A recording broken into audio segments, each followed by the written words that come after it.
CPM എന്ന പാർട്ടിയുടെ അംഗീകാരം പോലും നഷ്ടപ്പെട്ടേക്കാവുന്ന ഒരു സാഹചര്യം വരുന്നതെന്ന് പറയുന്നു. അതായത് ED ഹൈക്കോടതിയിൽ കൊടുത്ത ഒരു വെളിപ്പെടുത്തലിനെ ബേസ് ചെയ്തിട്ടാണ് ചോദിച്ചത്. അതെ, അതീവ ഗൗരവമുള്ള ഒരു വെളിപ്പെടുത്തൽ ഇന്നലെ ED ഹൈക്കോടതിയിൽ നടത്തി.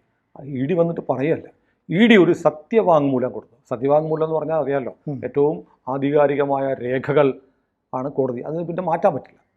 അതിലൂടെ പറയുന്നത് CPM തെരഞ്ഞെടുപ്പ് കമ്മീഷൻ്റെ എല്ലാ മാനദണ്ഡങ്ങളും ലംഘിച്ചിരിക്കുന്നു. ഇലക്ഷൻ കമ്മീഷൻ ഓഫ് ഇന്ത്യ രാഷ്ട്രീയ പാർട്ടികളുടെ പ്രവർത്തനങ്ങൾക്ക് പല ഗൈഡ് ലൈൻസ് വെക്കുന്നുണ്ട്. അതിലൊന്നാണ് സാമ്പത്തിക ഇടപാടുകൾ സംബന്ധിച്ചുള്ള വ്യവസ്ഥ. എത്ര പണം കിട്ടുന്നു, അത് എത്ര കിട്ടുന്നു, അതിൻ്റെ ഓഡിറ്റ് റിപ്പോർട്ട് നൽകണം, ഏതെല്ലാം അക്കൗണ്ടുകളുണ്ട് എന്നൊക്കെ കാണിക്കണം. ഇതെല്ലാം നഗ്നമായി CPM ലംഘിച്ചിരിക്കുകയാണ് എന്നാണ് ഹൈക്കോടതിയിൽ സത്യവാങ്മൂലത്തിലൂടെ ഇന്നലെ ED വെളിപ്പെടുത്തിയിരിക്കുന്നത്. തൃശ്ശൂർ ജില്ലയിൽ മാത്രം 100 കോടിയുടെ കള്ളപ്പണ ഇടപാട് CPM നടത്തിയിരിക്കുന്നു. ED പറയുന്നത് തൃശ്ശൂർ ജില്ലയിൽ മാത്രം.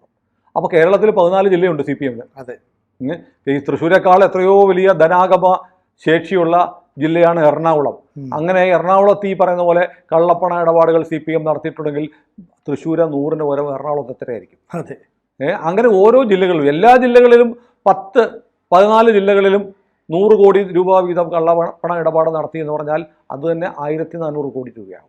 അപ്പോൾ കേരളത്തിൽ ഈ ഇലക്ടറൽ ബോണ്ടിനെതിരെയൊക്കെ BJPക്ക് സംഭാവന കിട്ടുന്നു എന്നൊക്കെ പറഞ്ഞ് ബഹളം വെക്കുന്ന പാർട്ടി 100 കോടിയുടെ കള്ളപ്പണ ഇടപാട് നടത്തിയിരിക്കുന്നു എന്ന് ഹൈക്കോടതിയിൽ, കേരള ഹൈക്കോടതിയിൽ എൻഫോഴ്സ്മെന്റ് ഡയറക്ടറേറ്റ് ഒരു സത്യവാങ്മൂലം സമർപ്പിച്ചിരിക്കുന്നു എന്ന വാർത്ത ഈ നിമിഷം വരെ നമ്മുടെ ഒരു ചാനൽ റിപ്പോർട്ട് ചെയ്തിട്ടില്ല. ഇന്നലെയാണ് സമർപ്പിച്ചത്. ഇന്നലെ കേരള ഹൈക്കോടതി കൊടുത്തതാണ്. ഏത് കേസിലാണെന്നറിയോ? കരുവന്നൂർ കേസിൽ CBI അന്വേഷണം ആവശ്യപ്പെടുന്ന ഹർജി ഇന്നലെ പരിഗണിച്ചപ്പോഴാണ് ED വന്നിട്ട് പറയുന്നു ഗുരുതരമായ ക്രമക്കേടുകളാണ്. അതായത് ഈ പല തരത്തിൽ CPM പണം സമാഹരിക്കുന്നു. ഈ പണം സമാഹരിച്ച് നേതാക്കളും പാർട്ടിയും സ്വന്തമായ ആസ്തി ഉണ്ടാക്കുന്നു. പിന്നെ CPM ഒരേ സമയം മൾട്ടിപ്പിൾ അക്കൗണ്ട്സ് ഉണ്ടാക്കും, പലതരത്തിലുള്ള ബാങ്ക് അക്കൗണ്ട് ഉണ്ടാക്കും. എന്നിട്ട് ആ അക്കൗണ്ട് വഴി പണം സ്വീകരിക്കും, എന്നിട്ട് ഈ അക്കൗണ്ട് ക്ലോസ് ചെയ്യും. എന്നിട്ട് ഇലക്ഷൻ കമ്മീഷന് കൊടുക്കേണ്ടുന്ന ഓഡിറ്റ് റിപ്പോർട്ടിൽ ഈ ഒരു കണക്കും കാണിക്കുന്നില്ല. ഇത്ര ഗുരുതരമായ കാര്യങ്ങളാണ് പറയുന്നത്. ഇലക്ഷൻ കമ്മീഷൻ ഓഫ് ഇന്ത്യയുടെ ഗൈഡ് ലൈൻസ് CPM ലംഘിച്ചിരിക്കുന്നു എന്ന് പരസ്യമായി സത്യവാങ്മൂലത്തിൽ പറയുന്നുണ്ട്. ഇത് മതിയായൊരു കാരണമാണ്. തെരഞ്ഞെടുപ്പ് കമ്മീഷൻ നിഷ്കർഷിച്ചിട്ടുള്ള വ്യവസ്ഥകൾ അനുസരിച്ച് വേണം ഇന്ത്യയിൽ ഒരു രാഷ്ട്രീയ പാർട്ടി പ്രവർത്തിക്കാൻ. അത് ലംഘിക്കപ്പെട്ടു എന്ന് പറഞ്ഞാൽ അത് തന്നെ കുറ്റമാണ്. അത് ലംഘിച്ചിരിക്കുന്നത് എന്തിനാണ്? കള്ളപ്പണ ഇടപാടിനാണെന്ന് പറഞ്ഞാലോ?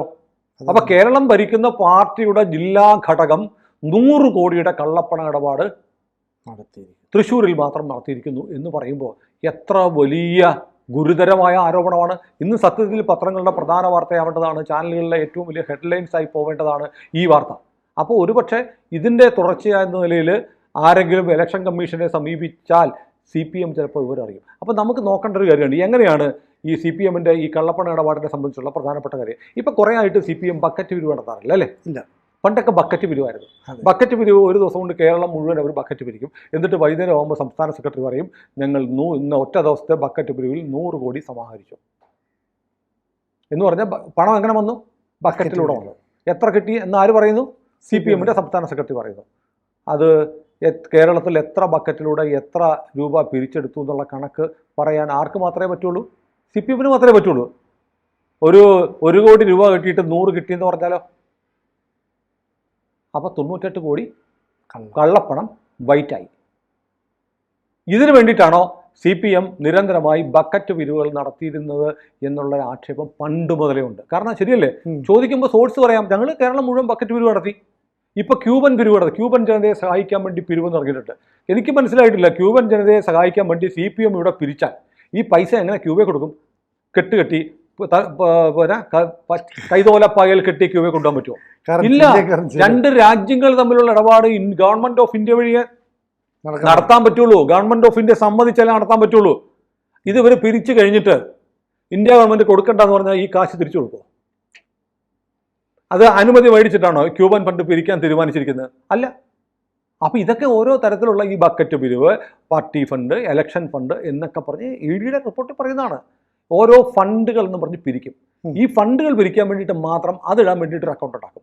ഈ ഫണ്ട് എന്നിട്ട് വിഡ്രോ ചെയ്ത് കഴിഞ്ഞാൽ ഉടനെ ആ അക്കൗണ്ട് ക്ലോസ് ചെയ്യും. ഇപ്പോൾ നമ്മളിപ്പോൾ രക്തസാക്ഷികൾ, ഇപ്പോൾ അഭിമന്യു സ്മാരകം, അഭിമന്യു സ്മാരകത്തിന് വേണ്ടിയിട്ട് ഒരു ബാങ്ക് അക്കൗണ്ട് കാണിച്ചിട്ട് പണപ്പിരിവ് നടത്തും. അഭിമന്യുവിൻ്റെ സ്മാരകം ഉണ്ടാക്കും. എത്ര കോടി കിട്ടിയതിൻ്റെ ഒരംശം കൊണ്ട് കിട്ടിയ തുക അഭിമന്യുവിൻ്റെ പേരിൽ പിരിച്ചെടുത്ത മുഴുവൻ തുകയും അഭിമന്യുവിൻ്റെ കുടുംബത്തിന് കൊടുത്തോ? ഇല്ല. അവിടെ ഒരു വായനശാല ഉണ്ടാക്കി, ഒരു വീട് വെച്ച് കൊടുക്കുന്നു അല്ലേ? ഒരു ബാക്കി പൈസ ആരെടുത്തു സിനു? പാർട്ടി എടുത്തു അല്ലേ? ഇതാണ് ഫണ്ട് പിരിവ്. ഒന്നും ചെയ്യാൻ പറ്റില്ല. അഭിമന്യുവിന്റെ കുടുംബത്തിനും എല്ലാം ചെയ്യാൻ പറ്റും. കിട്ടിയത് ലാഭം പാവങ്ങൾ, അവർ സഖാക്കളാണല്ലോ. അപ്പോൾ അത് കഴിയുമ്പോൾ പിന്നെ അക്കൗണ്ട് ഇല്ല, അക്കൗണ്ട് കഴിഞ്ഞു. അങ്ങനെ രക്തസാക്ഷികളുടെ പേരിൽ എത്ര ഫണ്ട് പിരിവ് നടത്തിയിട്ടുണ്ട്, എന്തെല്ലാം ഓരോ പർപ്പസിനും ഫണ്ട് പിരിവാണ്. ഇത് ഓരോന്നും അക്കൗണ്ടാണ്. ഇടി പറയുകയാണെ, തൃശ്ശൂർ ജില്ലയിൽ 2023 മാർച്ച് 31 വരെയുള്ള പരിശോധനയിൽ 25 അക്കൗണ്ടുകൾ CPM കണ്ടെത്തി. 25 അക്കൗണ്ട് പല ബാങ്കുകളായിട്ട്. അതിൽ 17 എണ്ണവും ഡീറ്റെയിൽസ് ഓഡിറ്റ് റിപ്പോർട്ടിൽ കാണിച്ചിട്ടില്ല. അതായത് 25 അക്കൗണ്ടുകൾ ജില്ലയിലാകെ CPM ഉണ്ട്. അതിൽ 8 മാത്രമാണ് ഇലക്ഷൻ കമ്മീഷന് കൊടുത്തിട്ടുള്ള റിപ്പോർട്ടിലുള്ള ഓഡിറ്റ് റിപ്പോർട്ടിൽ. 17 അക്കൗണ്ടിലെ പണത്തിന്റെ വിവരങ്ങൾ മറച്ചു വെച്ചു. നോക്കൂ, ഇങ്ങനെ ഇത്ര വ്യാപകമായി കള്ളപ്പണ ഇടപാടുകൾ നടത്തി എന്ന് പറയുന്ന ഒരു പാർട്ടി കേരളത്തിൽ വരെ ഉണ്ടാവില്ല.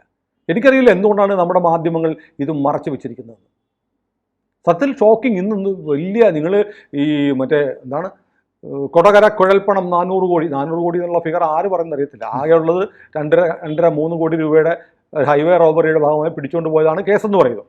അതിലെ 400 കോടി എന്നുള്ള ഏതോ ഒരു മാധ്യമ പ്രവർത്തകൻ പറഞ്ഞു. പിന്നെ എല്ലാവരും 400 എന്ന് പറഞ്ഞിരുന്നു. പക്ഷെ അത് ഫിഗർ, അതൊക്കെ പറയുന്ന പാർട്ടി എന്തു പറയും? CPMന് എന്താണ് പറയാനുള്ളത്? കേരള ഹൈക്കോടതിയിൽ ED കൊടുത്തിട്ടുള്ള സത്യവാങ്മൂലത്തെക്കുറിച്ച്, ഈ പാർട്ടി നടത്തുന്ന പിരിവുകൾ, ഇപ്പോൾ പാർട്ടി ED പറയുന്നുണ്ട് ഈ പൈസയൊക്കെ പിരിച്ചിട്ട് ഇവർ കണക്കെഴുതുന്നത് എങ്ങനെയെന്നറിയാമോ? അതായത് പാർട്ടിയുടെ മീറ്റിങ്ങുകൾ നടത്തി, അതിന് ചിലവ്. ഒരു മീറ്റിംഗ് ഇപ്പോൾ എറണാകുളം നഗരത്തിൽ കലൂർ ഒരു മീറ്റിംഗ് നടക്കുകയാണെങ്കിൽ അതിനുവേണ്ടി വേറെ പിരിക്കും. എല്ലാ കടകളിലും കയറി വന്നിട്ട് ഞങ്ങളുടെ മീറ്റിംഗ് ഉണ്ട്, അതിന് വേണ്ടിയിട്ട് 500, 1000, 2000 വെച്ച് പിരിക്കും. പക്ഷേ അതിൻ്റെ കണക്കിൽ, അതിൻ്റെ കണക്ക് കാണിക്കുന്ന കലൂരിൽ മീറ്റിംഗ് നടത്തിയതിന് 50,000 രൂപ ചിലവെന്ന് കണക്കെടുക്കും. ഇവിടെ കിട്ടിയ പിരിച്ച കാശോ അത് വേറെയാണ്, അത് കണക്ക് വരത്തില്ല. അപ്പം കലൂര മീറ്റിങ്ങിന് വേണ്ടിയിട്ട് ഒരു പിരിവ് നടത്തും, എന്നിട്ട് കലൂര മീറ്റിങ്ങിന് വേണ്ടി തങ്ങളുടെ കയ്യിലുള്ള പൈസ വിനിയോഗിച്ചെന്ന് കണക്കെഴുതി വെക്കുകയും ചെയ്യും. അപ്പോഴും കലൂരിൽ നിന്ന് പിരിച്ചെടുത്ത പൈസ എന്താവും? ബ്ലാക്ക് മണി ആയിട്ട് നിൽക്കും. ഇതാണ് കള്ളപ്പണ ഇടപാട്. പിന്നെന്ത് ചെയ്യും? പിന്നെ പറയുന്നു കെട്ടിടം ഉണ്ടാക്കി, സ്ഥലം വാങ്ങി, പിന്നെ പ്രാദേശിക പാർട്ടിയുടെ ചെലവുകൾ. ഇപ്പോൾ പാർട്ടി പ്രൊഫഷണൽ വിപ്ലവകാരികളെ നിയമിക്കാൻ പോകണല്ലോ. ജോലി എന്താ? വിപ്ലവകാരി.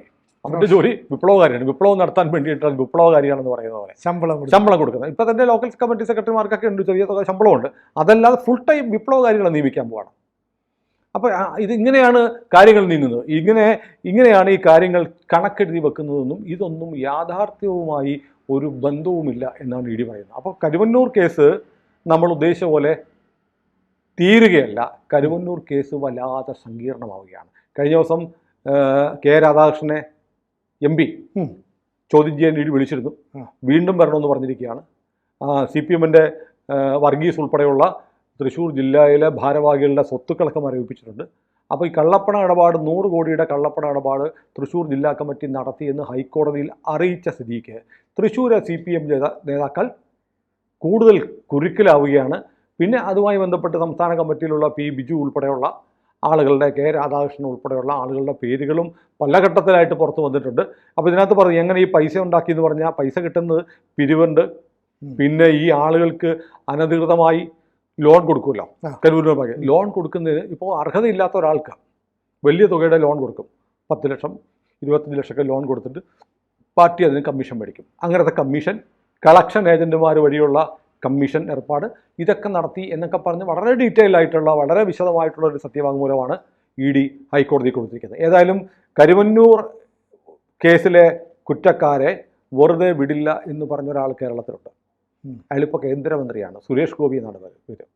സുരേഷ് ഗോപിയാണ് അതിനുവേണ്ടി മഴയും വെയിലും കൊണ്ട് അധ്വാനിക്കുകയും ഒരു പദയാത്ര നടത്തുകയും ചെയ്തു. അന്ന് ഈ പദയാത്രയെ ഇവരൊക്കെ പദയാത്ര എന്ന് പറഞ്ഞ് കളിയാക്കി. കാരണം നടന്ന് സുരേഷ് ഗോപി പദ വന്നു, സുരേഷ് ഗോപി നടന്ന് ക്ഷീണിച്ചു. ശരിയാണെന്ന്, അങ്ങനെ നടക്കാത്ത ഒരാൾ അത്രയും ദൂരം നടന്നു കഴിഞ്ഞപ്പോൾ അദ്ദേഹം വിശ്രമിക്കാൻ വേണ്ടി ഒരു കടത്തണ്ടയിലിരുന്നു, വെള്ളം കുടിച്ചു. ശരിയാണെന്ന്. ഇവരെ പോലെ നിത്യത്തൊഴിലായിട്ട് ഈ പിരിവും ബക്കറ്റ് പിരിവായിട്ട് കിടന്ന ആളൊന്നുമല്ല സുരേഷ് ഗോപി. അങ്ങേര് മാന്യമായി അധ്വാനിച്ച് അഭിനയിച്ച് അഭിനയമാണ് അദ്ദേഹത്തിൻ്റെ പ്രൊഫഷൻ.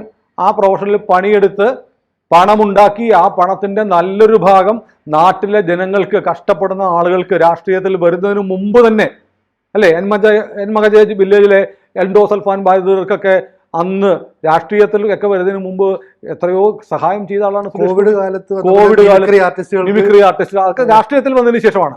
സുരേഷ് ഗോപി അങ്ങനെയൊക്കെ തനിക്ക് കിട്ടുന്ന പണം വീട്ടിൽ പൂട്ടി വെക്കുകയല്ല. ഒരു ഘട്ടത്തിൽ സുരേഷ് ഗോപിയെ കുറിച്ച് കേട്ടിട്ടുണ്ട്, തനിക്ക് പണമൊന്നും ഇല്ലാണ്ട് വിഷമിച്ചൊരു കാലം ഉണ്ടായിരുന്നു, സിനിമയൊന്നും ഇല്ലാതെ. അങ്ങനെയും കഷ്ടപ്പെട്ടിട്ടുണ്ട്. ഇപ്പൊ തന്നെ പുള്ളിയുടെ മകളുടെ ലക്ഷ്മിയുടെ പേരുള്ള ഒരു ചാരിറ്റബിൾ ട്രസ്റ്റ് ഉണ്ടാക്കി അതിൽ നിന്ന് എത്രയോ ആളുകൾക്ക് ബാങ്ക് വായ്പ എടുത്തിട്ട് തിരിച്ചടയ്ക്കാൻ നിവൃത്തിയില്ലാത്ത ആളുകൾക്ക് ലോൺ അടച്ചു തീർക്കുന്നു. ഇങ്ങനെയുള്ള ഒരുപാട് കാര്യങ്ങൾ ചെയ്യുന്നുണ്ട്. തൃശ്ശൂർ ശക്തൻ മാർക്കറ്റിൽ താൻ ജയിച്ചാൽ, ആദ്യത്തെ പ്രാവശ്യം ജയിച്ചാൽ താൻ ഇവിടെ മാർക്കറ്റ് ഉണ്ടാക്കും എന്ന് പറഞ്ഞു. ജയിച്ചല്ല, തോറ്റാലും ഞാൻ ഉണ്ടാക്കും എന്ന് പറഞ്ഞു സ്വന്തം പോക്കറ്റിൽ നിന്ന് 1 കോടി രൂപ എടുത്ത് മാർക്കറ്റ് നവീകരിച്ചു. അങ്ങനെയൊക്കെ ചെയ്യുന്നുണ്ട്. അങ്ങനെ പറഞ്ഞ വാക്ക് പാലിക്കുന്ന സുരേഷ് ഗോപി പറഞ്ഞിരുന്നു, ഈ കരുവന്നൂർ ബാങ്ക് കേസിലെ മുഴുവൻ പ്രതികളെയും വെറുതെ വിടാതെ നിയമത്തിൻ്റെ മുന്നിൽ കൊണ്ടുവരും എന്ന് പറഞ്ഞ ആ വാക്ക് പാലിച്ചുകൊണ്ട് ED കൂടുതൽ കാര്യക്ഷമമായി അന്വേഷണം മുന്നോട്ട് നീങ്ങിയാണ്. കേരളം ഭരിക്കുന്ന രാഷ്ട്രീയ പാർട്ടി ഒരു ജില്ലയിൽ മാത്രം 100 കോടിയുടെ കള്ളപ്പണ ഇടപാട് തെരഞ്ഞെടുപ്പ് കമ്മീഷന്റെ ചട്ടങ്ങൾ ലംഘിച്ച് ഒരു രാഷ്ട്രീയ പാർട്ടിയുടെ രജിസ്ട്രേഷൻ പോലും റദ്ദാക്കാൻ ഉതകുമാറുള്ള നടപടികൾ സ്വീകരിച്ചിരിക്കുന്നുവെന്ന് കേരള ഹൈക്കോടതിയിൽ സത്യവാങ്മൂലം സമർപ്പിച്ചിരിക്കുന്ന അതീവ ഗൗരവമുള്ള ഒരു സാഹചര്യമാണ് ഇപ്പോൾ ഉണ്ടായിരിക്കുന്നത്. ഇതിൻ്റെ തുടർ നടപടികൾ കോടതി എന്ത് പറയുമെന്ന് വരും ദിവസങ്ങളിൽ നമുക്കറിയാം. അക്കൂട്ടത്തിൽ കേരളത്തിലെ മാധ്യമങ്ങൾ ഇനിയെങ്കിലും ഇത് വാർത്ത റിപ്പോർട്ട് ചെയ്യുമോ എന്ന് പ്രേക്ഷകരെ നിങ്ങളൊന്ന് നോക്കണം. കൂടുതൽ വാർത്തകളും വിശേഷങ്ങളും നിങ്ങളിലേക്ക് എത്താൻ ABC മലയാളം സബ്സ്ക്രൈബ് ചെയ്യുക, ബെൽ ബട്ടണും അമർത്തുക.